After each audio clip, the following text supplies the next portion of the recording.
So because Swain has gotten an update, and it's been long since my last guide, I think it's time for a new full guide. If you don't know who I am, I go by the name Husum. I make a lot of Swain educational content. I'm a challenger Swain one trick playing on EU West. My main role is mid lane. Been playing him for multiple years now. Peaked in 1000 LP challenger. And I recently just hit challenger again here in season 14 with a 69% win rate. So it's time to share some of my knowledge and help you play the Grand General. I'm gonna try and make this guide short and precise, so let's just get into it. So before we go over runes, items, fundamentals, all that stuff, let's just quickly talk about who is Swain. Well, Swain is a battle mage, meaning he likes to be up close. He has very low range, consistent damage, survivability, while being able to provide crowd control and utility for the team. He's a pretty solid frontline, but he's best if he has another tanky guy near him, so he doesn't have to take all the damage himself. Swain does heal, but it's not like he can out-heal an entire team. He will still get one shot if everyone focuses him. He's really good at providing space, meaning giving room for your teammates to walk up and auto-attack, for example. He takes a lot of attention, and he's really good at applying ultimate effects because of his ultimate. He thrives in teamfights. He's extremely immobile and prone to ganks. He scales really hard on completing items, and he's a mid-game champion, meaning his strongest spike is in 2 items in the mid-game.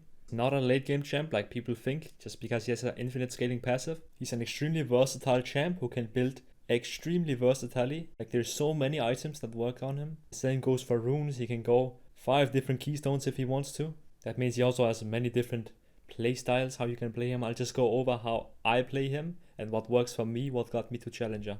So for the new Swain players or simply somebody want to learn some tricks, I'll go over all his abilities and some of the mechanics you can do with them. So Swain's passive will give you a stack every time you pull with E or land a W, or every time an enemy gets taken down. For every stack you receive, you will heal a percentage max HP, scaling on level from 3% to 6%. This passive is really clutch in teamfights, where you have a chance to land multiple Ws on multiple opponents and quickly rack up a lot of stacks, which will give you all your HP back. Swain's Q is his bread and butter ability. It's his main damage tool. Swain shoots out a cone of bolts. The more bolts you hit, the more damage it deals. So if you land one bolt, it's gonna do 100% damage. And if you land all bolts, it's gonna do 200% damage. So each individual bolt will add 25% more damage. This ability is on a very low cooldown. It's your main poke tool in lane. It's also an AoE spell, so it doesn't draw minion aggro when you poke the enemy. Some important mechanics to know. You can Q flash to make sure you land all 5 bolts. This will do a lot of damage. You can use it to execute the enemy. Enemies can't react to it. You can also check bushes if there's anybody in there, because your Q will make a different sound and look different.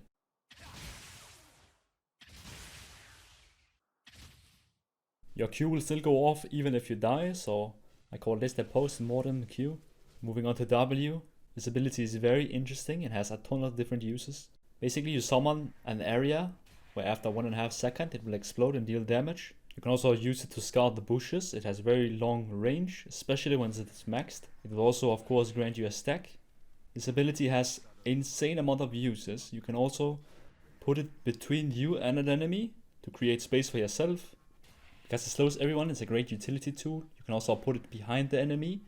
For example, force them to run either right or left, run into your E. It has tons of different uses. This ability is honestly just up to your imagination. You can from long range combo it with ally CC, cut off enemy run path to help out your team. It's really difficult to land on its own because it's so slow. Enemies can just run out of it. You can land it guaranteed if you land E first. My favorite use is stopping enemy recalls and also what I call the W spawn cam. It's basically you just press W on the enemy respawn timing. It takes 1.5 seconds to pop, so activate it when they're about to spawn in 1.5 seconds. This will give you a guaranteed stack because they can't dodge it. It's also gonna take away their home guard. W is very skill expressive, and the more aware you are on the map, the more use you can get out of it. It has insane range, so you can honestly spawn camp from around half the map, and also just help out your team by just walking a little down in the river, and you can usually try and zone off an enemy or whatever. It's up to your imagination. This spell is really strong if used correctly. Swain's E got the most important changes in this rework. It's now much more consistent and it goes back really fast. This is his main CC tool and what you need to combo with W to guarantee it. It does okay damage, but the most important part is that you can pull an enemy from a good position into a bad one. Common misconception is that you need to wait super long until you pull. The CC duration is pretty much the same. Usually it's better just to pull them into a bad position instantly so your team can jump on them, or you pull them into range of your teammates. You can also really badly mess up your teammates' skill shots if you wait on the pull and pull them away from the skill shot. But it all depends on the situation. Sometimes you don't want to pull the enemy Gwen instantly. Maybe you want to keep her at a distance. Let's say you're running from somebody. Don't pull instantly so they can hit you. Keep running and then you can pull last second, for example. It really depends on the scenario. My favorite E mechanic is that you can walk with it. So you can throw out E and then walk with E. What did you say? You can also flash with E to make it guaranteed land. These are all tricks to make your E hit. In laning phase, another trick to make your E land is E extend. It basically just means that the enemy stands aside of the minions and your E explodes on the minions. The root range will then extend on everything around it in a circle, meaning you can sometimes land E very easily if enemy steps inside minions. E is of course also your primary tool to set up W. Just E, place W, pull them into the W. Those two abilities work very well together. You can also do melee E. It's basically if you pull the enemy while standing right next to them, you will actually push them away from you. This is very useful into a lot of champs that wants to be very close to you. If you land E, you can push them away to create distance. Now for Swain's most iconic ability is Demonic Ascension, his ultimate, or he transforms into that demon, where he will deal damage to everyone around him and heal per target. Once he's in ult form, he will also unlock Demon Flare, which is an AoE spell around him. He can cast on an 8-second cooldown. This will slow everyone around him, and it's very good to set up your E, so I like to slow enemy with Demon Flare, and then that's usually a guaranteed E. You can stay in Demonic Ascension for as long as you want. There's no time limit. As long as there's just enemies inside your ult, you can keep draining. You can stay there infinite. Usually you want to try and keep this up for as long as you can in team fights. Just don't overgreed. It can be necessary sometimes to just let it run out, so you don't just run into everyone and die. You're not as unkillable as you may look. The cooldown on this ability is going down while you're in demon form, so the longer you can keep it up, the lower cooldown it is once it runs out. The Swain rework also brought a new feature. If you press Demon Flare, the moment it runs out, it's gonna explode twice. I like to use it to clear waves, but you can also land it twice on an enemy champion. If the moment it runs out, you get into the range. I hope you understand Swain's abilities a bit better and maybe you learn that trigger too. Let's take a look at what ability you max first. So you always want to max Q, no matter what role you are. For secondary spell to max, it's a bit more up to preference. I personally like W max now, since they buffed E cooldown level 1. So you get less value in putting points in E now. And I think the W ability is very good at collecting stacks and helping out the team around the map with the increased range. So I would max Q, W, E and put points in ult every time you can. For starting ability, I made a little list here to see when you need to start with Q and when you need to start with E. This is in mid lane, but just get the general gist of it. It's champions that you can land Q on early, that you can harass, maybe poke with Ares Scorch. Those are the matchups you want to start Q in. Stuff like, of course, Kiana, Kali, all those melee champs, right? And champs that you cannot reach. Stuff like Wei, Syndra, you kind of want to start E against them. So if they try and position aggressively to try and poke on you, you can throw out an E. Sometimes it's easier to land E if the enemy walks up to try and go for you, instead of you having to walk up and land E. Enemies will be ready to dodge it much easily then. If you're playing another role than mid, or a missed other champ you played against, the same principle still applies. You can kind of think your way into if you need to start Q or E in your respected matchup. But seriously, starting Q is way too good. A lot of Swain players does not do it. On those melee matchup you can abuse level 1, you want to be up there in their face poking. You might be questioning stuff like Akshan, Cassiopeia, why they are up in Q start, but they're both very easy to space and kite level 1. And they don't have all their damage / all in unlocked yet. So you can actually just walk up and land your Q on them and get some early damage. For example, your Q is longer range than Akshan auto attack. If you just play it well, he should never be able to auto you. The two rune pages I used to climb to Challenger was Conqueror page or Airy page. What you went secondary, if it was green tree or blue tree or yellow tree, doesn't really matter. I legit just switch around all the time, and a lot of the secondary pages feel completely fine. Just pick on what you need or what you prefer.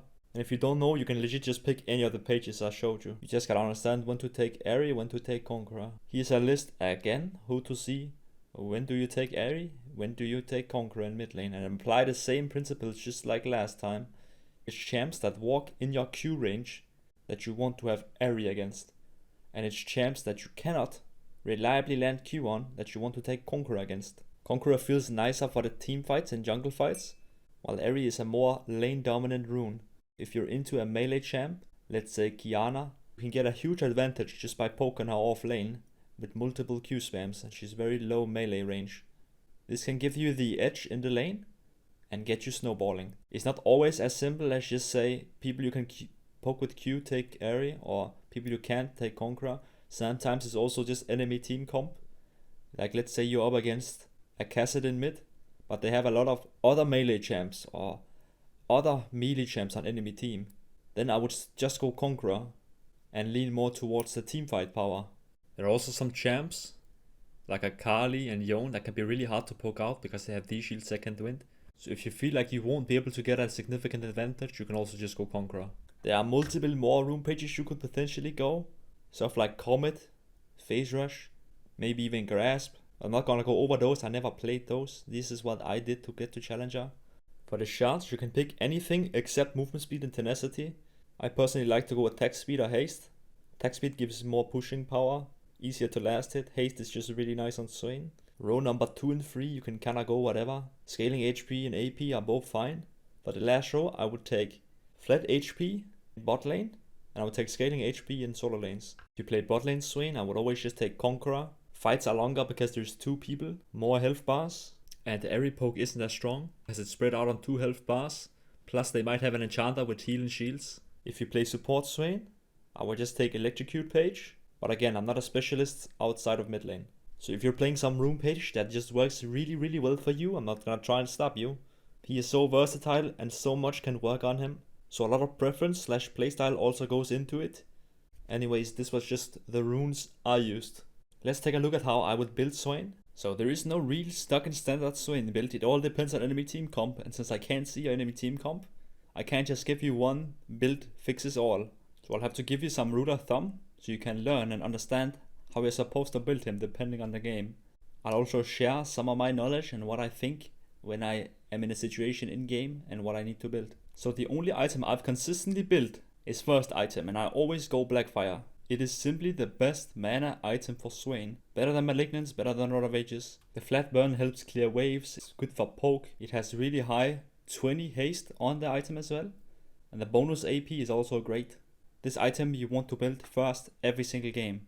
Unless you're support, I'll get to that in the end of build section. After Blackfire it becomes way more complicated, because now it all depends both on preference and enemy team comp, since a lot of items really work well on Swain. So on second item I would either build Cosmic Drive, Liandry or Rylai. Let me explain. So Rylai and Cosmic Drive basically does the same thing, and that is create a movement speed difference in you and your enemy. So on Swain it's really nice to get a mobility item, I call them, on secondary, so it's easier for you to keep up your ultimate, and it will be harder for the enemy team to kite you. I personally found really good success with Cosmic Drive. Movement speed is the best stat in the game. Not only will it make you easier to kite in teamfights, but it will also just make you faster around the map, faster to teamfights, faster to side lane. Cosmic Drive gives way more agency than Rylai. It gives a little more AP, basically the same HP, but it gives 25 haste, which will give you a lot more spells casted, which will increase your damage dramatically. Rylai is a cheaper option. It's a little more noob friendly. You don't have to be good at kiting, spacing, etc. You just run in and slow everyone and help you out your team. That's also a nice option. I personally prefer more agency on Cosmic, and especially with the Blackfire Cosmic interaction, since Cosmic Drives gives you 4 seconds of movement speed once you hit enemy with magic damage, and Blackfire Torch will burn for 3 seconds, meaning once you have Blackfire Cosmic you will get 7 seconds of 20 movement speed once you land an ability on an enemy champion. The third option is Liandry. Some games the enemies will have double tank and a lot of melees. You can simply just go Liandry, and the enemies are not gonna kite you anyway, and just go for the double burn. This double item combo does insane damage, the highest of the 2 item spikes. It's also something I've had really good success with. So look out for enemy tanks. You might be able to build Liandry secondary. Liandry is the best item for Swain damage wise, and getting it early can really make you powerful. Moving on to third item, a lot of people ask me why don't you just build Cosmic and Rylai, and the answer to that is you delay your damage and resistance item spikes way too much. If you build both, you will first be able to build a damage item on 4th item, and the game might already be over at that point.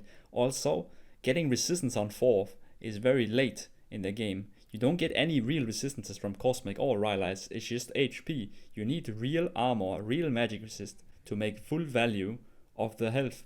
It's too many item slots to commit to building both movement speed items. On third, you should much rather either look for armor, magic resist, or pure damage. Again, this depends on the enemy team comp. That's why I always say third item and onwards is situational. So let's just assume you bought Cosmic or regular on secondary item. Now you need to start looking at the enemy team comp. Do you need damage, armor, or magic resist? If enemy is heavy AD, meaning 4 or 5 AD champs, you should build at least one of the situational armor options. If enemy has a lot of auto attackers, Frozen Heart is really nice. If enemy has double crit, or just like one fed crit player, like let's say enemy AD carry Jinx is really fed, then Randuin's is really nice. If they have neither and just a lot of melees, on an English back can work well. And if they have a lot of burst, or a team comp where Sonya's is really nice, let's say for example Viego and Zed, where you can use it to cancel out their big burst or resets, then Sonya's would be the option. If the enemy has 2 or more heavy AP champs, you should opt for an situational magic resist item. Spirit Visage is the best option if you have enchanters on your team. Let's say you either have like a Soraka support or an Ivan jungle, then I would always go for Spirit Visage because it amplifies their heal and shield also, so it's worth it. If not, it's more worth to go one of the 2 other options. Abyssal Mask is great if your team has a lot of AP and enemy team has a lot of AP, because it'll give you magic resist and it will increase your own damage and your teammates' damages by the 30% it shreds on enemy. Enemies will typically buy magic resist if there is a multiple AP on your team. That is when Abyssal Mask is the best option to buy. If neither of those 2 situations is the case, Force of Nature is typically just the best one. It gives the most MR out of all magic resist items and it gives movement speed, which I discussed earlier is such a broken stat. Don't think too much about other MR options. I've never really used them. These 3 are the only ones I've really used, and I've had no problem so far dealing with magic damage. Especially, let's say you have Force of Nature and you finish off the build with a Jak'Sho, you will have tons of magic resist, so the Jak'Sho will increase your magic resist as well while giving you armor. That is why I put it in finishing off build category, because it's just a solid item if you don't really know what to build. Let's say you have Blackfire, Cosmic, Frozen Heart, Spirit Visage, and you don't really know what to build 5th item. Getting a Jak'Sho would never hurt. It will just give you a lot more resistances and amplify the ones resistances you already have. Let's say there are no real clear resistant item situations and your team is maybe already tanky. Definitely look to opt into situational damage items. These items will give you a lot of damage. So for example, Liandry's is really good if they have a lot of HP. This could be multiple frontline champions. Let's say they have Nautilus, Sejuani, and they might have like a set top lane. There are a lot of beefy champs. Liandry's will do big work on them. Riftmaker is also an option to increase your damage a lot. The high AP number plus high haste will give you a lot more spells casted to work with. I would typically only go Riftmaker if enemy doesn't really have any HP bars, but you still want some more damage. Or you could also potentially buy it on 4th item after a Liandry, just to give yourself tons of damage into, let's say, like a melee comp. Stuff like Rabadon's death cap could also be justified. Maybe as a 4th item after, let's say, Sonya, you already have a lot of AP then. And with the Swain's new ratios, you will hit really, really hard with Rabadon's. But it's pretty niche, I don't buy it too much. Typically I get either some resistance items or Liandry Riftmaker. Void Staff is probably the best pure magic pen item. I wouldn't go Crypto Bloom anymore since they did some changes to it.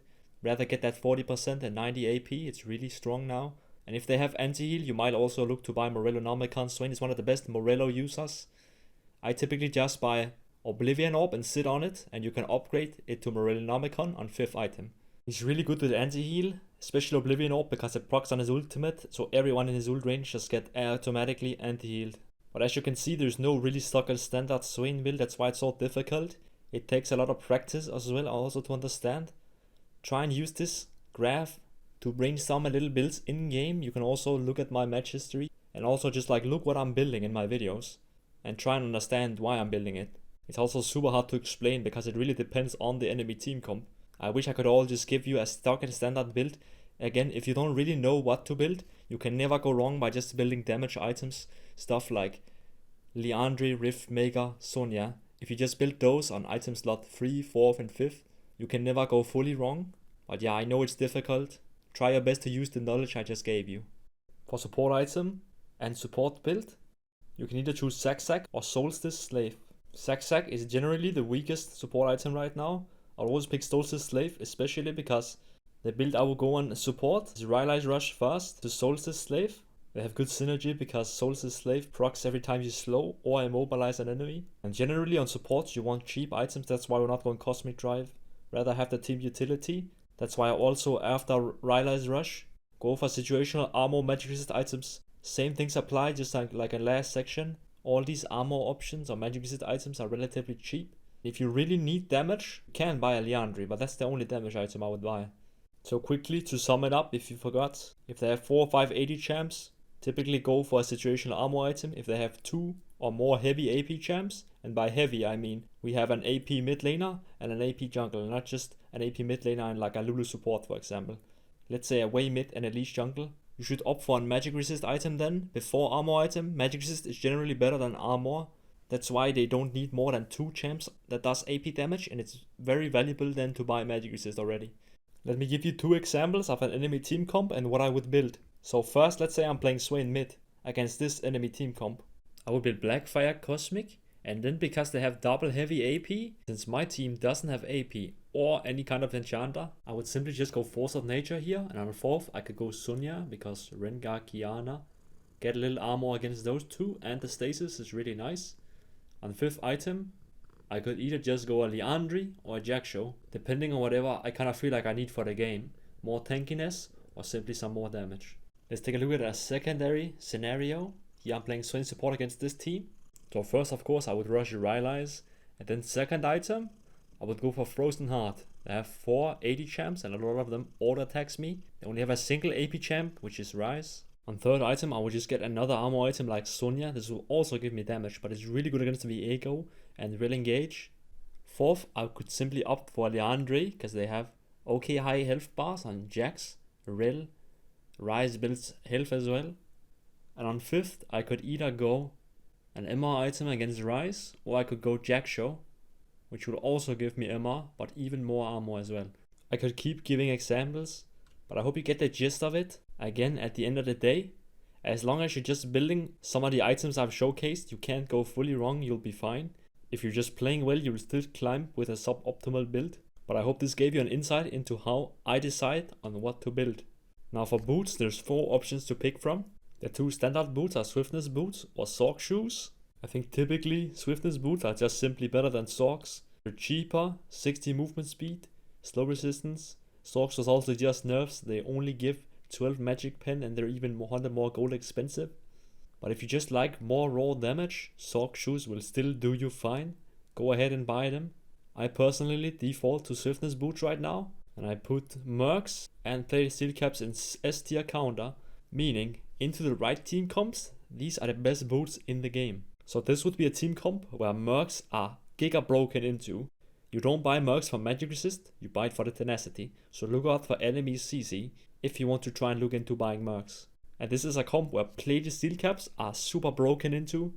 Again, you pick these boots not just for the armor, but mostly for the auto attack reduction. So look out for teams that have a lot of auto attackers. These boots will do you amazing. If neither enemy team has a clear high CC comp or a clear auto attacker comp, just buy one of the default boots to your liking. I think Swiftness boots are really underrated right now. But let's not talk about items any longer, it's been long. And I hope you learned something or got inspired. Let's go over the summoner spells you play on Swain.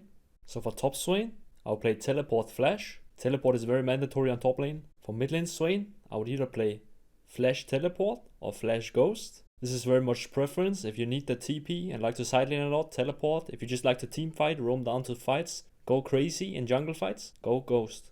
For bot lane Swain, I would play Flash Ghost or Flash Exhaust. If the enemy takes Cleanse, don't go Exhaust. They will usually take Cleanse if you have engaged support like Leona for example. So if you do have a Leona, just take Ghost, because you know they will take Cleanse. For support Swain, I will always just take Ignite Flash. Paired with Electrocute, you have a lot of burst damage, and you win a lot of the all-ins. I forgot about one role though. So the way you want to play Swain's early game, it kind of differs depending on if you have a good or a bad matchup. Let's say you have a good matchup, like some kind of melee character. You want to be up in their face level 1, harassing with Qs and auto attacks. Make sure you order the wave first, so you can hit level 2 before the enemy does. Getting to level 2 first is one of the most important things. It's probably the biggest power spike in the game, since you have a whole ability up on the enemy champion, and you will win pretty much all 1v1s if you're level 2 and they're level 1. Look for a big trade here, or an all-in if they overstep. If you can't fight any trades, still fine, you have the wave pushing to enemy, just stack it up and crash it on the tower.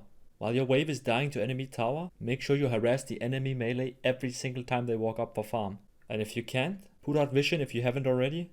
Early game is all about harassing with Qs. Of course it's nice to land E as well, but your main priority should be on landing Q. Q is undodgeable, it's free damage, and you're not vulnerable when Q is down, like you are when you have to wait 12 seconds when E is down.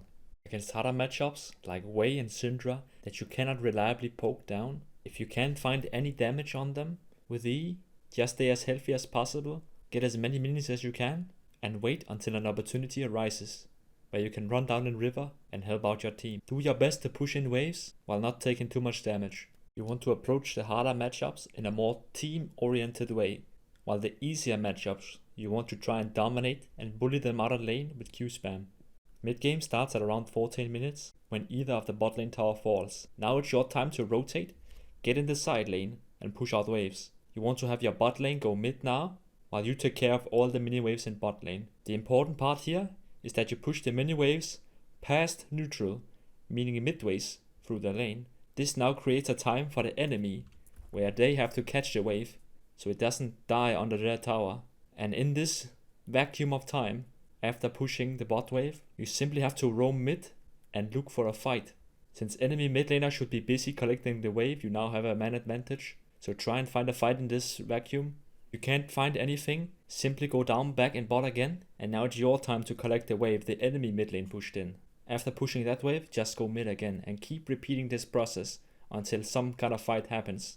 This will make you stay very high CS, while you can still participate in a lot of fights. If you do have TP, you can push even further down there. Just be careful when it's dark on the map, because the enemies might collapse on you. That is pretty much how I play Swain's mid game. It's all about pushing side waves, rotating for fights, and remember, Swain is a mid game champion, meaning he's strongest at 2 items from somewhere between 18 to 25 minutes. He will be one of the best champions in the game, so make sure you're in team fights so you can dominate and get the snowball rolling so you can end the game before you fall off in late game. So you've now reached the late game and you've officially fallen off, unless you're really far ahead. At this point you don't really beat any side laners in the 1v1, so don't try and be a split push hero. Just do your best, waves are not crashing under your tower, but you shouldn't be spending too much time in side wave. Group as much as you can with your team and just look to be a front line, creating space. Look to land CC on enemy carries. Try and lock down objectives so you can end the game. Usually in the late game I use my W very aggressively on the minion waves and side wave, so I don't need to go there, but I can just push it while still being comfortable in mid lane, close to my team. Do your best to just deathball with your team. Swain is a team fighting champ after all. He does very well in the 5v5. Your main objective is to create space so your carries can hit the enemy team without being in danger. Don't just blindly run into everyone though, they will one-shot you. Take as much attention as possible and try and fish for ease on carries. I've won so many games simply by hitting a distracted AD carry with my E and pulling them into my team, where they will then get one shot. On to matchups. Here's a tier list I've made of all Swain's mid lane matchups. This is how I've perceived Swain's matchups to be in the current patches. This might be very different, also depending on what rank you are. A Silver Cassiopeia might not know how to abuse her incredible advantage, so it might not feel as impossible as it did for me. Basically, as a rule of thumb, a lot of the hard matchups are longer range than you, or simply champs that can deal much more DPS than you. It can also be champs like Yasuo Yon that can be very hard to poke down with Doran Shield second win, and they have very good all-in, just like for example Irelia. Easier matchups are generally assassin champions or heavy melee champs that cannot get away from a Q's ultimate, and they're easy to land E's on. I'm not gonna go specifically into detail in every single matchup, I've already done that before. That's why I highly recommend that you check out this matchup guide video I made a while ago. It has matchup knowledge on 42 mid lane matchups and I'm sure you can learn a thing or two watching it. It's definitely worth your time if you want to learn how to navigate through the different mid lane matchups. Since I'm not a Swain top or bot lane specialist, and because of that I cannot give you a genuine tier list on the matchups, but I can tell you generally what's good and not. For Swain bot, his good matchups are usually lower to medium range ADCs with a melee support. That is what he does very well into. He's not good against long range hyper carries, stuff like Jinx, Caitlyn, Kog'Maw. Be difficult to deal with, especially if they're paired with an enchanter. So try and avoid picking Swain into hyper carry plus enchanter. On the other hand, he's really strong into engage support plus medium to low range ADC. When you yourself are playing Swain AP carry, you want to pair up with engage support if possible. He does very well if you have a Nautilus, Rel, Leona who can set up CC, making it easy to land your full combo on them. For Swain top, he can really struggle against these bruiser champs that can all in you and deal way more consistent damage. Stuff like Darius, Fiora can be pretty problematic unless you have a ton of experience on the matchups. He does much better into tankier champs like Cyan, Cho'Gath, champions that cannot kill and outdamage him when he's in ultimate form. Also champs that are very easy to land Eon, he does very well into those. That's why a lot of tank matchups are really nice for him top lane. Anyways, that was the matchup stuff. Again, please check out my mid lane matchup guide. There is so much golden information in that video. It's essential to watch if you want to play Swain mid like me. So, a lot of people ask me, who should I ban? And I could tell you right now who I ban, but it wouldn't matter too much because it might change the next patch and next patch again. So I'd rather give you a formula on what I use to find out yourself what you need to ban. Also because what I ban might not be the best ban for you, since there's a big difference if you play in another rank or on another server. What I like to do is go on LoL Analytics, now filter by your rank and region and look what champs has the highest pick rate. Among the champs with the highest pick rates, find the champ that is hardest for you and Swain to play against. So even though Cassiopeia is in my opinion the hardest matchup for Swain mid, I never ban it because it's rarely played. I'd rather ban a champ that is picked 5 times as much. That also causes problems for Swain. Once you've learned this technique, you don't have to be asking me every patch for who to ban. Simply ban the champ that causes you the most problems in your respected elo and region, since what I ban might not be what you should ban. If you're still curious on what I ban, I switch around a bit, but currently in my elo bracket and rank, Sylas is the most played champ, and that number would be even higher since I'm first picking Swain. And a lot of people like to counter with Sylas. Even though I don't think it's one of his hardest matchups, I still think it can become problematic if I give 1000 LP challenger Sylas Swain ult. That's the reasoning behind the current Sylas ban I do. I usually also tend to ban Syndra. She's also very popular in Grandmaster EU West. But again, it can differ very much what's strong in your elo. So please use what I just said and use your own brain to find out what ban is right for you. Swain is one of the only champions in the game that can play as many roles as he can. And I put the roles in a tier list if you're curious to what I think the strongest roles are. I think his strongest role is bot lane, followed by mid. Swain bot is super strong, especially paired with a support. Has reliable lockdown CC. There's 2 enemies and it's very easy to land E's on them usually, since for some reasons bot laners are not used to dodging skill shots. Swain mid is the second strongest, especially after the rework. His E has become much more consistent and his bad matchups aren't as bad as they used to. I don't have too much data on Swain top and support, but I have a feeling they're still a bit weaker than Swain mid and bot lane. This doesn't mean you can't climb on the roles or they're weak. I think they're pretty fine right now, and at the end of the day you should just play the role you have fun with and the one you're best at. Then it doesn't really matter if another role is stronger. For example, I think Swain bot is stronger, but I still play him mid, since I do enjoy mid lane way more than I do playing Swain bot. I think that was all the roles. Let's move on to the next topic. So, a quick question, when is it good to draft Swain? And for that it's pretty simple. Swain is really, really good into melee comps, while he can struggle against range comps. So, if you're not a one trick, try picking him against 3 or more melee champs on enemy team. The more the better. If enemy team has 5 melee champs, it's very easy for Swain to play the game, and he will have significant impact On the other hand, if the enemy team look like this, Swain can definitely struggle into them since it's hard for him to get close and keep up his ultimate, so you would definitely have a harder time having good impact. I often get asked what my favorite Swain skin is, so why not just include it? This is my ranking of the skins. This might be very different to yours since it's pretty much just personal preference. Overall, I do think Swain has amazing skins, and I'm so happy we just got 2 new skins of high quality. Dragon Master will always be number 1 for me though. It has more voice lines, insanely satisfying Q animation and sounds, moving wings on ultimate. In general, just an amazing, epic skin. Anyways, that's it for me guys. I really hope you learned something, or at least had a good time watching. There's hundreds of hours of more educational Swain content on my channel, so if you came to watch or learn Swain, this is definitely the right place to be. Thank you all so much for the support on the channel. I couldn't have done it without you guys. And I want to give a special thanks to all my members for financially supporting me and giving me this opportunity to do what I love. Thank you all so much for watching, and have a wonderful day.